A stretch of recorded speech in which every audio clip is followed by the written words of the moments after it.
2시간 전에 마감한 트레이더가 생생하게 전하는 글로벌 마켓 리뷰 델타1입니다. 한 주의 마감을 앞둔 상황에서 글로벌 시장은 대단히 껌딱지 장세를 보이고 있죠. 유럽은 아예 장중에 무슨 오늘이 휴장인가 싶을 정도로 거래가 부진하고, 미국도 좀 빠질만하다 싶으면 반등하고 올랐다 싶으면 다시 내려오고, 한국은 더 심하죠. 이 340포인트를 중심으로 누가 뭐래도 해도 마감 때는 그냥 제자리 가고, 참 시장은 언제나 움직일 수 있을까요? 그리고 그 방향성은 위가 될까요? 아래가 될까요? 자세한 시황 아시아 세션부터 들어가겠습니다. 전일 미국 시장이 S&P 중심으로 하락이 제법 크게 나와서 코스피 갭다운이 얼마나 나올지, 그리고 하락 이슈가 우리 시장과는 관계가 없는 이 코로나 우려 때문이라고 하면 우리가 얼마나 빨리 하락을 회복시킬지 관건이었는데, 문제는 이번 주 자체가 글로벌리 휴식한 장세였습니다. 우리 시장은 오늘 위클리 옵션 만기였죠, 목요일날.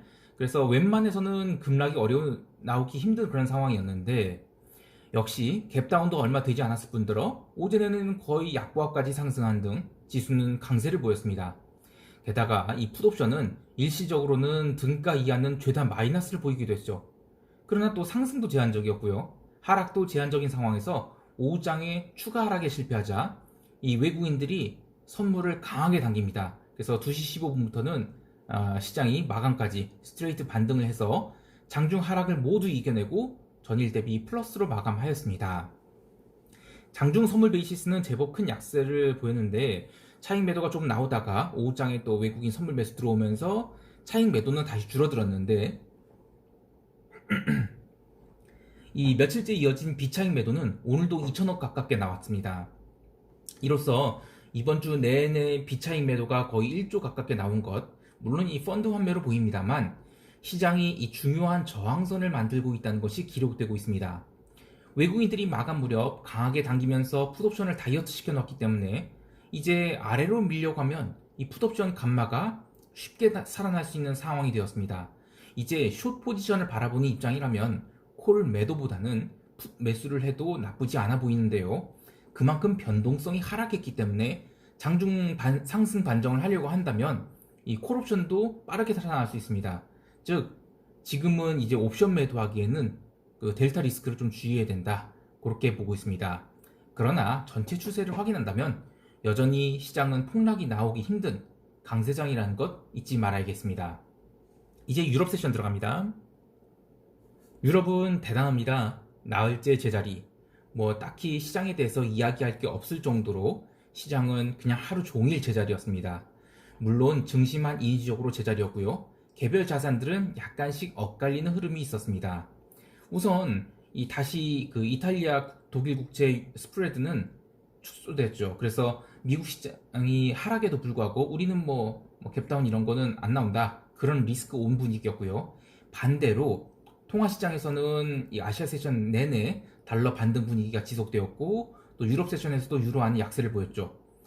골드도 뭐 1850달러 초반까지 밀렸고, 구리도 밀리는 등 전반적으로 달러 반등을 의식하는, 즉 달러 반등을 의식하는 그런 흐름들이 있었는데, 미국 본장 시작 1시간 전에 미국이 신규 실업수당 청구 건수가 74만 건 이상으로 나왔죠. 그래서 나쁘게 나오면서 달러 강세가 급격하게 반전을 하였습니다.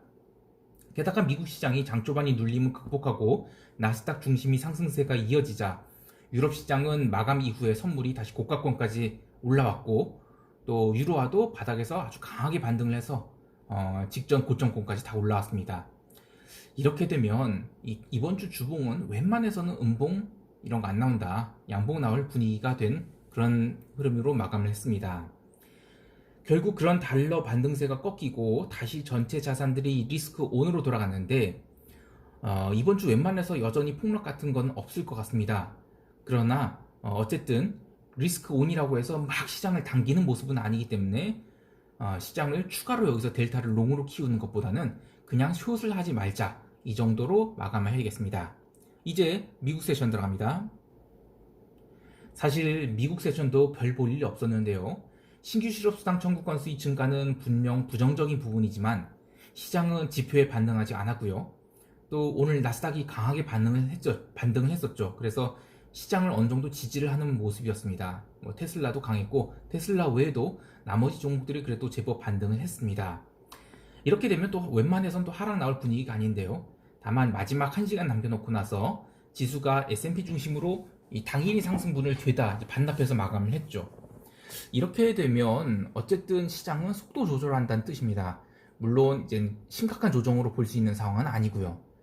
지금 가장 중요한 것은 시장이 리스크 5% 전환될 것인가 아니면 이번 주는 그냥 여전히 급등 중 중간 조정일 것인가 이건데요.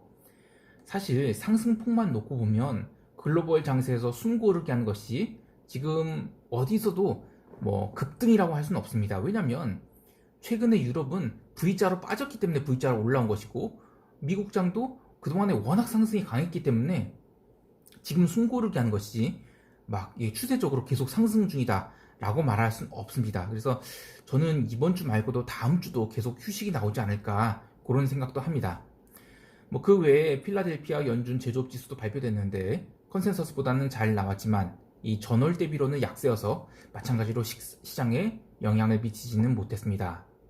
이 정도로 간단히 하고 시장 총평하겠습니다. 시장이 굉장히 좁은 박스권에서 계속 움직이다 보면 이게 언제까지 이럴까 하는 등 트레이딩 하시는 분들이 스트레스가 굉장히 커지는데요. 사실 그간 지나치게 이 고변동성 장세에 적응되어 있었기 때문에 지금 시장이 너무 안 움직인다고 생각할 수 있기도 합니다. 2017년까지 내재 변동성이 계속 내려가서 한 자릿수까지 내려갔는데요. 그럴 때도 이런 모습이었거든요. 그러니까 시장은 장중에는 거의 움직이지 않고 일주일간에 0.8%에서 1%씩 오르긴 합니다. 주봉장으로는요. 그런데 장중에는 역추세도 많이 나오고 그러니까 시장 흐름이 없었습니다. 그리고 뭐 갭으로 움직이고 갭으로 상승하면 장중에 조정 주고 뭐 다음날 또다시 오르고 이런 식으로 그렇게 되면 일중 흐름으로는 도저히 따라갈 수 없는 흐름이 나오죠. 아직 우리 시장은 그 정도까지는 아니지만 이 최근에 시장에 진입하신 분들은 야 시장 왜 이렇게 안 움직여? 이런 식으로 피로감을 호소할 수 있을 것입니다. 그럴 때는 이 주변 상황들을 점검해 봐야 되는데요. 우선 시장이 급반전할 수 있는 동력이 내부로부터 나올지 외부로부터 나올지 그리고 나온다면 그 파괴력과 연속성은 어느 정도일지 그런 것들을 점검해 봐야 되는데요. 지금 상황은 최소한 이번 주만큼은 그런 거 없다 이고요. 그리고 다음 주로도 뭐 그닥 이렇게 뭐 시장에 파괴적인 흐름이 나올까? 그런 것은 보이지 않는 상황입니다. 내부적으로도 우리는 뭐 코로나 청정국이다 혹은 뭐 코로나는 신경 쓰지 않는다 이런 분위기죠. 그래서 여기서 델타를 키워간다든지 아니면 뭐 숏을 미리 바라보고 포지션을 잡는 행위는 좀 안 하는 게 낫지 않나 싶습니다. 사실 우리가 뭐 풋옵션 매수나 인버스 포지션을 잡아야 할 때는 연중 몇 차례밖에 되질 않습니다. 내일 하루 조정 나오겠지 해서 인버스 사서 다음날 뭐 조금 이익 내고 청산하고 그리고 막 이익 났다 좋아하고 이러면 진짜 하락이 나왔을 때, 즉 연속적인 하락이 나왔을 때 전혀 포지션을 잡지를 못하고 따라가지도 못합니다. 즉 그 작은 이익으로는 이 인버스 포지션을 잡는 게 아닙니다. 만약에 인버스 포지션에 그렇게 작게 먹는 습관이 들이면요 실제로 진짜 하락이 나왔을 때는 인버스를 너무 빨리 청산하고 오히려 주식 매수한 다음에 그대로 물리게 되는 그런 상황이 나옵니다. 그래서 이 풋옵션 매수라든지 인버스, 뭐 곱버스라고 하는 것 그런 것들을 잡을 때는 1년에 한두 번 좀 심하고 한 몇 번 앞섭니다. 그런 때는 상황들 다 확인한 다음에 최소한 오늘 사도 물리지 않을 거다라는 생각으로 포지션 잡아서 가져가는 게 그래서 한 뭐 주봉을 먹는다 그 정도만 생각해야지 하루 이틀 정도는 인버스 사는 게 아니에요. 예. 자, 그 대신 또 시장이 안 움직일 때를 대비해줘. 안 움직일 때는 괜히 주식 샀다가 뭐 손절하고 샀다가 손절하고 이러면 또 이것도 가랑비에 옷 젖게 되죠. 그래서 1년 중에 매매를 쉴 때가 있습니다. 특히 연말이 그러한데요. 지금은 쉴 때인 것 같습니다. 예, 포지션을 늘리지 말고 그 얘기는 하락 포지션도 쉽게 잡지 말자는 뜻입니다. 그리고 우리가 이 소극적 해지를 하라고 한다면 이 커버드 콜 같은 걸 할 수가 있어요. 그런데 옵션을 못 하시는 분들은 그냥 주식 포트폴리오에 현금 비중을 늘려놓는 것 이게 가장 소극적 해지라고 할 수 있겠습니다. 어쨌든 잦은 파동 다 먹으려고 하면 우리가 큰 흐름에서 역추세로 물리게 될 수 있기 때문에 잊지 마시고 냉정하게 차분하게 시장 대응하시길 바라겠습니다. 오늘도 즐거운 하루 되시고요. 이상 델타원이었습니다. 감사합니다.